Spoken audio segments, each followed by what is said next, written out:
हम आपको मिलवा रहे हैं एक ऐसी शख्सियत से जो राजनीति में सक्रिय नहीं है, लेकिन जिनकी राजनीतिक सक्रियता के लिए देश की जनता इंतजार कर रही है। हर कोई उनके व्यक्तित्व की दृढ़ता और उनके व्यवहार की मधुरता का कायल है। आज उनसे जानते हैं उनकी ज़िंदगी के कुछ हिस्से, कुछ अनछुए पहलू। प्रियंका जी, आप चुनाव के वक्त ही अमेठी और रायबरेली में क्यों नजर आती हैं? जनता की उम्मीद है कि वो आपको सक्रिय राजनीति में लगातार हमेशा अपने बीच देखें। ये ऐसा कि ये पर्दा कब हटेगा? पर्दा कब हटेगा? मैं राजनीति में मैं बोल चुकी हूँ, कोई पर्दा नहीं है। मैं आना नहीं चाहती हूँ राजनीति में। बहुत खुश हूँ, गृहस्थ हूँ, माँ हूँ और बहुत खुश हूँ। इंदिरा जी ने भी दो जिम्मेदारियां संभाली थी, देश की भी और परिवार की भी। देश भी आपकी जिम्मेदारी है, कांग्रेस की जिम्मेदारी जी नहीं, कांग्रेस पार्टी की जिम्मेदारी है। सोनिया जी है राजनीति में सक्रिय, राहुल जी है सक्रिय। तो मेरी जब जब ज़रूरत पड़ती है, जैसे अब ज़रूरत है कि कोई परिवार का सदस्य यहाँ आए प्रचार करने के लिए, तब मैं आती हूँ। क्या आपको ऐसा नहीं लगता कि महिला आरक्षण का समर्थन करने वाली पार्टी में खुद एक महिला नेता जो सशक्त, सक्षम, सबल है देश को आगे ले जाने के लिए, पर्दे के पीछे रहना चाहती हैं? ऐसा क्यों? बिल्कुल नहीं, सोनिया जी है, सशक्त हैं और सबसे बढ़िया नेता है, महिला है। नहीं, आखिर वजह क्या है कि आप राजनीति में नहीं आना चाहती? इसकी वजह यह है कि मैं खुश हूँ। जो जीवन में जी रही हूँ, उस जीवन से मैं बहुत संतुष्ट हूँ और खुश हूँ। छोटे छोटे बच्चे हैं, पालना चाहती हूँ। मेरी मन की इच्छा नहीं है कि मैं राजनीति में आऊँ। सेवा करने के बहुत तरीके हैं, जो मैं अपने छोटे तरह से जो मैं कर सकती हूँ वो मैं हमेशा करती हूँ। आप परिवार के राजनीतिक फैसलों में भी हिस्सेदारी करती रही हैं। हर बड़े फैसले में आपने अपनी माँ का साथ वो दिया तो है। हर परिवार में होता है। व्यापारी परिवार में अगर कुछ व्यापार के बारे में बातें होती हैं, फैसले होती हैं, तो सब परिवार के सदस्य उसमें शामिल रहते हैं। उसी तरह से हमारा परिवार है। यह है कि हमारे कई सदस्य राजनीति में हैं। जब ज़रूरत होती है, मेरी राय पूछते हैं तो मैं ज़रूर देती हूँ। वो बहुत भावुक क्षण था जब लाभ के पद का मुद्दा उठाया गया था और सोनिया जी ने इस्तीफा दिया था। उस वक्त के हालात के बारे में कुछ हमसे आप शेयर करना चाहेंगे? वो माता जी का अपना निर्णय था। बहुत पहले ले चुकी थी निर्णय और हमेशा उनके मन में बहुत स्पष्ट था कि ऐसा कभी मौका आएगा कि उनको प्रधानमंत्री पद लेने के लिए कोई ऐसा मौका आएगा तो वह इनकार करेंगे। तो बहुत पहले से ही स्पष्ट था। उन्हीं का ही अपना ही निर्णय था। जब ये मौका आया था इस्तीफा देने का, उस वक्त क्या घर का माहौल था? किस तरीके से आपने ये सपोर्ट? जब 2006 में जब उन्होंने इस्तीफा दिया, दुखी थी थोड़ी, क्योंकि मन को दुख हुआ था उनके। कभी सोनिया जी ने गलत चीज़ नहीं की है, हमेशा अपना धर्म निभाया है, चाहे परिवार के प्रति, समाज के प्रति, देश के प्रति। तो इसलिए जब ये ऐसा मुद्दा उठा, तब उनके मन को थोड़ा दुख हुआ, लेकिन इस्तीफा दिया उन्होंने। रायबरेली की जनता ने इतना समर्थन दिया, 5 लाख तक, 4.5 लाख के वोटों तक की बहुमत दी, दिखाया कि इतना समर्थन दे रहे हैं। तो बहुत खुश रही सोनिया जी और जनता ने हमेशा उनका साथ दिया है और यही हमारी खुशकिस्मती है। आपको नहीं लगता कि कैंपेनर्स की कमी है कांग्रेस में? हर जगह पे राहुल जी और सोनिया जी की मांग होती है और दूसरे नेताओं की अपेक्षाकृत कम मांग रहती है। तो लगता है मुझे तो नहीं लगता हर कि कॉन्स्टिट्यूंसीज में आप ही तीनों के बारे में मांग नहीं, होती ऐसी है। बात नहीं है। मैं तो इन्हीं दोनों में हूँ।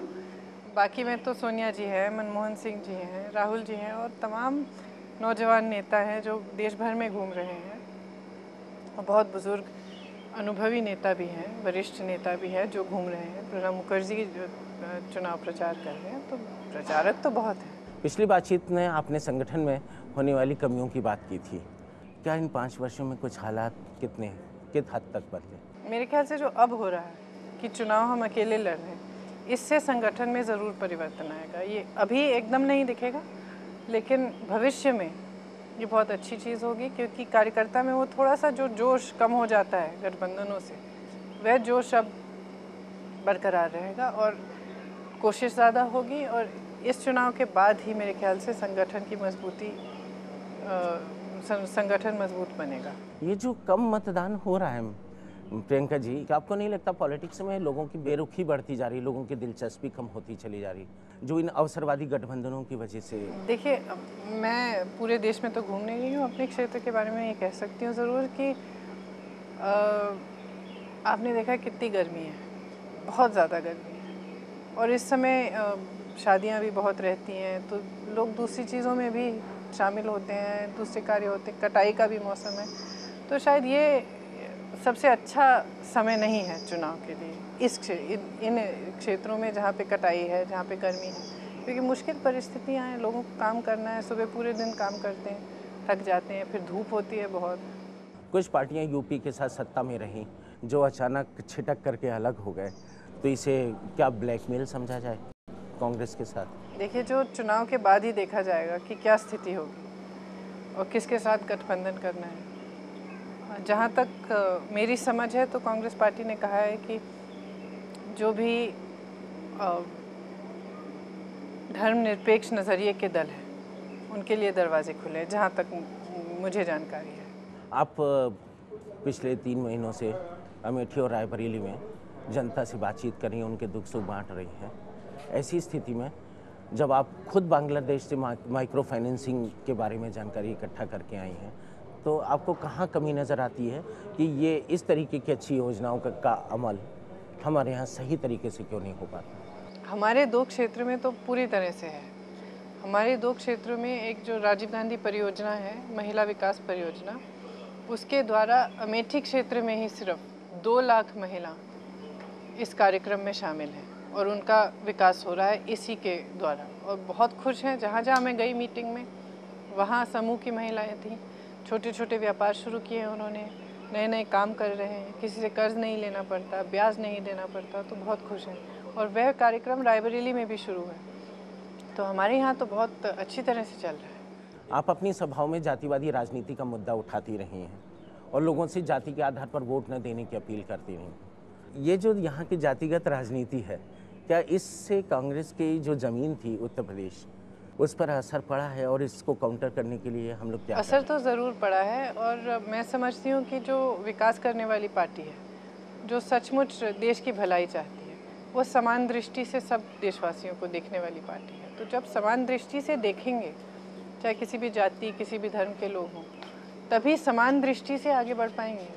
और जब तक ऐसी पार्टियां हैं जो फूट फैलाने वाली पार्टियां हैं, जो सांप्रदायिक जैसे पार्टियां हैं या जातिवाद फैलाने वाली पार्टियां हैं, तब तक जनता में अलगाव फैलता है।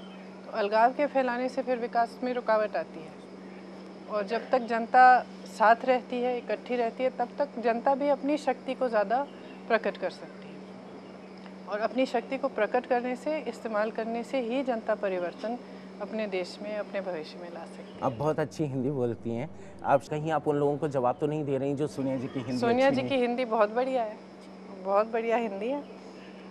जितनी बढ़िया मैं हिंदी बोलती हूँ उतनी ही हिंदी आपके आगे परिवार में हिंदी के यही?